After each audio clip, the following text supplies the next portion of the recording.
Greetings planty people and welcome back to my jungle. So I asked on Instagram what videos you guys want to see, and the one that really stood out to me was one of my favourite kind of textured plants for the sensory people. And you know what? A lot of mine are textured and I really wanted to show them. So I've got my lovely list here so I don't forget anything. That's one thing that I've started doing, writing lists, because I'm so scatterbrained. And if you hear some kind of like sounds, it's very windy today and it sounds like the roof's about to fly off, but we move. So these won't just be velvety plants, it'll be a mixture of all different textures. Just anything quirky feeling plant-wise, if that makes sense. And if anyone missed out, I've got a new baby. Woo. We're gonna start out strong. This is the first one I thought of when I was writing this list, and you might know already, but of course, it's the Philodendron verrucosum. So as you know, this plant is such a diva that this is my second time trying, but I seem to be doing okay. I did have to chop off some crispy leaves, but that's kind of normal when you bring a plant home. Sometimes they get a bit, and you have to give it a bit of a haircut, but that's okay. Oh, that tickles my face. So as you can see, it's growing very nicely. I've got it on a moss pole because I want it to grow upwards instead of like outwards. And I've also got a spider mite treatment on it just because these guys are spider mite magnets. But if you look at it from the front, it has that kind of gorgeous metallic shift to it where it kind of doesn't look real. And then you feel the leaves. It's velvet. It's velvet. When I first started getting into houseplants, this is one of those kind of rare plants that I'd always wanted to get. I knew that it would be a bit of a tricky plant to have, but I didn't care. I just wanted it. And you know what? I'm going to show you my first one that I had, but it's doing better than when I last showed it to you. So 1 second. Okay, so in the summertime, I had really bad spider mites and this guy just disintegrated. And I also knocked it over and broke a bit off. When I last showed it to you, we have this leaf, but now we have, oh, can't get it. It's too soft, I couldn't grip it. Now we have this one, but oh my gosh, when you get a new leaf, this is going to sound really weird, but you know when you're stroking a cat and you feel their ear and it's like so soft you can't feel it? This is what it feels like. So if you're brave enough, I do recommend giving this one a go. It does like quite a bright spot, more than you think, but not direct, and it's quite thirsty, so this probably needs a drink actually. But yeah, it's worth the struggle. I don't have a lot of room for plants that I struggle with. As you can see, I'm pretty full, but this is one of those ones that I will keep trying. Even if these two die, I will get another one because it's gorgeous. And the veining, it just looks neon. It just looks neon. And the best part is, when they get mature enough, they have little hairy legs. I know that freaks some people out, so if you're not into that, maybe avoid this plant, but it's not sharp or anything, it just feels like little bumps. See, it's little hairy legs. I just think it's gorgeous. But I can't wait to grow this one as big as I can get it. Look, it's bigger than my face. Okay, so next one. You might be able to guess what it is. So this is another one I immediately thought of. So this is the Alocasia Black Velvet. I feel like we all know what this one is, but this one is a particularly big specimen, and when I bought it, it was in soil. You know when you get an Alocasia and the soil is like too coconut fibre, it's too spongy? They don't like that. I don't know why they put them in that. Basically, like when you water it, it holds on to too much moisture, and that bulb at the base there is so sensitive to rot. So when I started to notice a bit of a shift in this plant, I was like, right, you're coming out. I washed the roots as best as I could. There was a little bit of rot, but the bulb itself was okay. Probably weird, but I asked for some pon. Is it pon? Lechuza pon? Or is it fluval stratum? Stratum? I don't know how to pronounce it. It's the black kind where, you know, it's the little balls that you put in an aquarium. But so far, it seems to be doing okay. Like we've got some healthy rootage going there. But anyway, we're here to talk about texture. Now, I was drawn to this Alocasia a long time ago before I did any research. I bought a little baby and it did not do great. I think I melted it within like a week. I feel like we've all been there, but this Alocasia particularly, like, can you hear that? I know not everyone's into velvet, but if you like velvety Alocasia, go for this one. It's so gorgeous. Like, look at that movement as well. It's so thick that it doesn't feel real. Like, if you're not into plants and you saw this, you'd be like, that's plastic. But it's not, I promise. It's not. And it's beautiful. I love it. And amongst the velvet, there are some like little divots. Can you see that? I just think it's a really interesting texture. Also like the mellow. But I thought I'd show you this one because it's a bit more textured than the mellow. Kind of. I don't know. Either way, I like this one the best. And I think it's gorgeous. Da-da-da. Hopefully this one survives. Okay, so we're going on to something completely random. You probably won't even guess what it is. So I've got a cutting here because the main plant lives in my terrarium where my mantis will live eventually when she gets big enough. But if you know, you know. This is a Tradescantia. Now I did write down the specific type. So this is specifically, like, I don't know a lot about Tradescantia, but this is the sillamontana. When it gets a bit sun-stressed, it gets this gorgeous kind of purple colour to it. Now, most Tradescantia don't really have a texture to them. They can be a little bit hairy, but I wouldn't really put them in the textured category. But this one is fluffy. Can you see the fluff on it? It feels like, I don't know if you're into outdoor gardening as well, but there's this plant called lamb's ear, where it's fuzzy, like cotton. This is what it feels like. And I just thought I'd show you a cutting of it because I know the rest of it's over there and it's a bit boring. But yeah, if you want something a bit different, vine-wise, or if you want to put something in your terrarium, give this one a go. It's a bit different and a bit quirky. Fun fact, I actually got a cutting of this a very long time ago. So basically I went to Nando's and they had loads of just like plant beds outside and I was like, that's Tradescantia. So I asked the waitress, I was like, I know this is a bit weird, but can I take a piece of that plant? And she was like, yeah, whatevs. So here we are. And then I think Lottie gave me some as well. So I've got a nice big bush of it at the moment.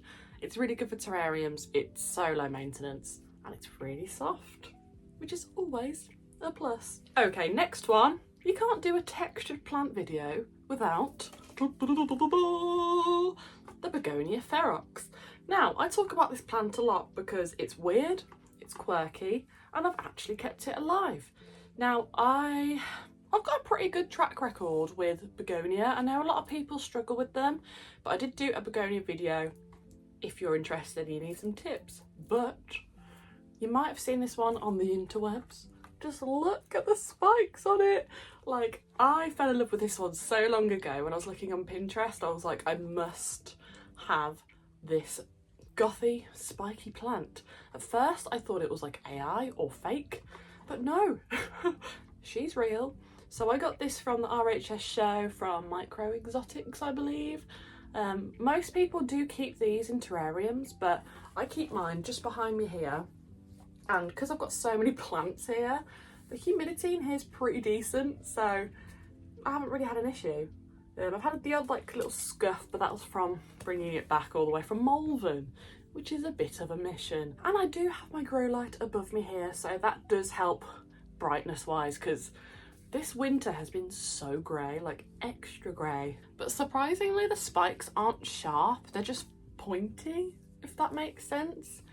Just, how is that a real plant? I don't understand. I've been really into my Begonia recently, I need more. I just seem to have a lot of Philodendron. I mean, they are my favourite genus, but I'm trying to branch out, if you pardon the pun. But if you are struggling with this one and you have one already, I do recommend maybe keeping it in like a cabinet if you've got room, or a cloche, however you pronounce that, or maybe even in a terrarium. Just the key is not to underwater it. I know it's a bit scary. I know you don't want to overwater something, especially when it's a bit of a quirky plant like this, but as soon as it starts to dry out, I give it a water and it seems to love me for it. And lots of fertiliser, and it shall get bigger than this eventually. I mean, it is winter, so it's a bit, you know, slower growing, but we'll get there eventually. Boy, boy, boy, boy. Oh, it's waving at you. Hello. Okay, next one is all the way over there, and you're probably going to see my pyjama bottoms. Ta-da! Okay, so the next plant is a plant that is probably one of my favourite plants of all time, and I will bring it up any point I can really. Let's see if you can guess. 3, 2, 1.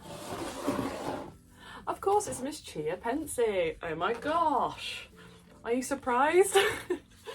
So when you look at it like this, you're probably thinking like, I don't see why this is textured, but then you feel it. This is such a soft, so soft plant. Now I don't know if you guys are into books. You know what, I'll show you an example. There's one right in front of me. This is because of Lottie. I've recently really got into fantasy. So I'm reading the Throne of Glass series. Anyway, irrelevant. You know when you get these kind of covers where they're velvety, but very soft? That's what this feels like. Like, listen to this, and then listen to this. Very similar. So if you want a really soft and easy growing plant, oh, I think I just got lipstick on you. Get yourself one of these. They are so gorgeous. Just look, it's the size of my face, and I've got a big face. Please just do yourself a favour. Get yourself a Jacquelineae. This quite simply won't stop growing, and it's only winter. I dread to see how fast it's going to grow in the summer because I don't have any room. It's just so gorgeous and underrated, and literally whenever I look at it I have to stroke the leaf. It's just beautiful and I'm obsessed with her. But yeah, if you've got any good fantasy read recommendations, let me know. I've just read all of ACOTAR. Now I'm going to read Throne of Glass, and then I'm going to read Fourth Wing. Oh, I've got a massive list. Just drop some comments and I'll read them. Okay, so the next one, I don't actually often show you guys this one because it's a bit of an awkward size and shape, and it does need a repot. The moss pole's a bit wobbly. But if you didn't know already, this is the Philodendron squamiferum.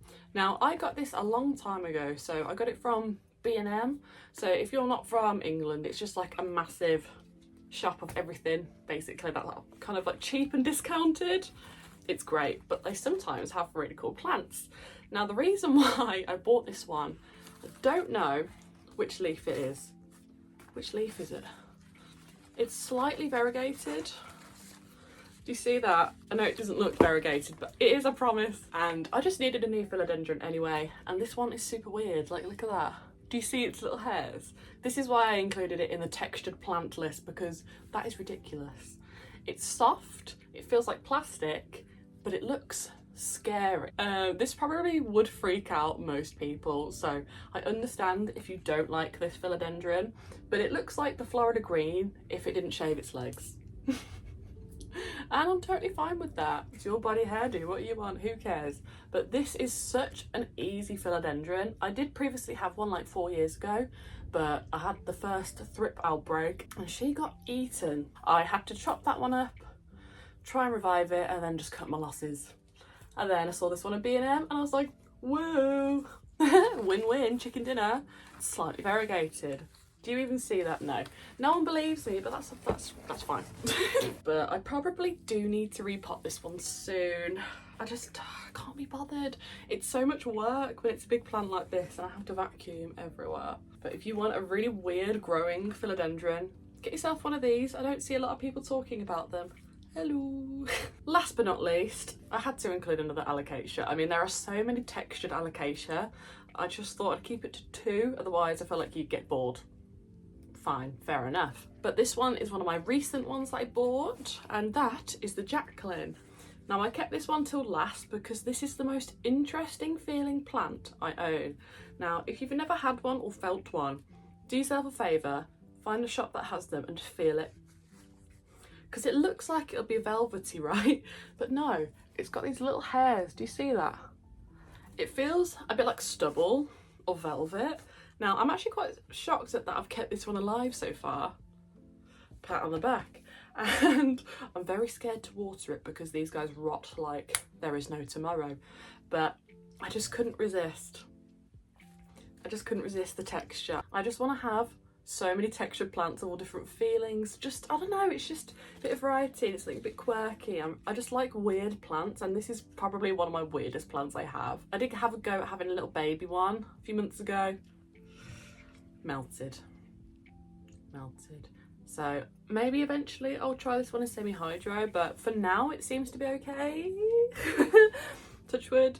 But we'll see how it goes. I'll keep you guys updated. I'll probably have to do an Alocasia video soon because I've been kind of gradually collecting them again because I got burnt pretty bad when they all disintegrated. And that's it for now. There are some other ones that I didn't include because I've talked about them a lot, like the Philodendron micans, which is just nice and velvety. Most anthurium are kind of velvety as well, but I thought I'd show you some of the quirkier ones. So let me know what your favourite textured plants are and if you've got any recommendations for me to add to my collection. I hope you have a lovely day, evening, whatever it is, wherever you are, and I'll see you in the next video. Bye bye!